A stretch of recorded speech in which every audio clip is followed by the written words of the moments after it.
لەوانێت توپانی زەکاتیش نەبێ ئەو زەکات ئەیە لەبەر شتی مشترەکمان حکم بە چیەکەن شتی مشترەک چیە خۆ لەگەڵ ئەبوجالی شتی مشترەکمان زۆرە یەکێتی و پارتی حکم بە چیەکەن حکم بە شریعەتی خۆی متعالەکە باسی کەسەکانێکی تۆ باسی کەسەکە یا باسی حیزبێکی حکم بە شریعەتی الله تعالاکەن هەر بەجدیدە تۆ نەخۆشنی ئاگات لە خۆتە وەکو دەرونیان بەڵێ لە سا 65 حکمی بەڵێ ئۆبلێشە بەشکی جواب دێمەوە تۆ هیچ شتێک ئەزانی لە دەستوری عێراق لە دەستوری کوردستان لە سا چەند لە سا 65 ئەمە ناوەنیشی ئەڵێ لە سا 65 هەمووی حکمی ئیسلامیە لە قانونی ئەحوالی شەخسی لە قانونی وراثەتە ئەمە ناوەنیچی کاک ماگوان ئێستا بۆ حکمی ئیسلامی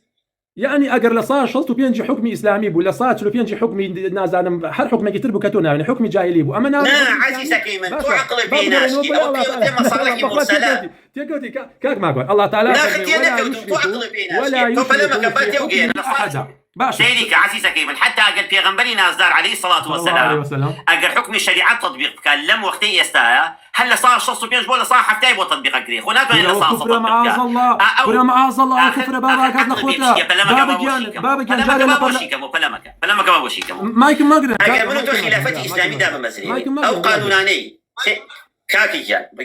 جوجر كاكي يا أخي بقى مجوان تجين اگر منو تو خلافت اسلامی دا بمسلين حكم دغمان حكمتك داعشيانه بي ابو بكر البغدادي بي حكمي بك اگر منو تو روشتين بو قانوني مرور وبوليس وهاتو شو بيش قانوني بينين دايبين قانون اسلامي معناه للقران والسنه ده سيدي مساله ريغا وبان ومساله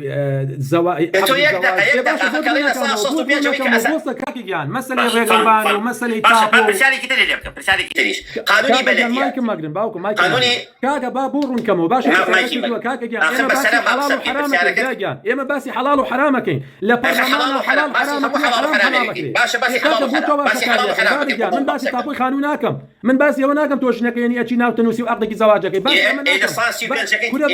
بينجكي ولا يشركوا في اذا صاصي بينجكي روايه بارجان او الشركه الشرك باش برساله توقف شو حلال وحرام جنياناني بوسا كاكا باس ناو نوسينا كاكا مجنات ولا ملاك ماريك خو من نارن بمحكمه ماريك مثلا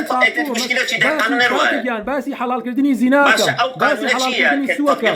دسي دسكنيه كابريتو لا باسي زور شكم كاكا جان لا برلمان فرمو لا برلمان سرتاوي صلاة فيها كي حلال وحرام ديالي على برلمان سرتاوي صلاة اسلام انا بيا سايق دب شك قصدي اسلام بين خيروانيه باش بو توق بيشواني بوس تخوا بو بيشواني قسكاني خوتك تو سالي 2012 لقل مسنا امينه هنا كتيه ديبيت كتيه تو باسي كفري ديمقراطيه كي ايش عليه كفرني قاعد اقسانا كاك ماكواني اواني كنازان لا برلمان سرچاوي د صلاه الله نيه سرچاوي د صلاه قلا سرچاوي د صلاه زورينه وات زورينه حلال حرامكن زورينه حرام حلالكن لا اسلام سرچاوي اخر عزيزك من هيك كسيغنات واني دشي قانوني اسلامي بوسيته اولا ديباجي دستوري عراقي دستوري اسلاميه كردو حاليا معايا لبناني باش قانوني تواني دستوري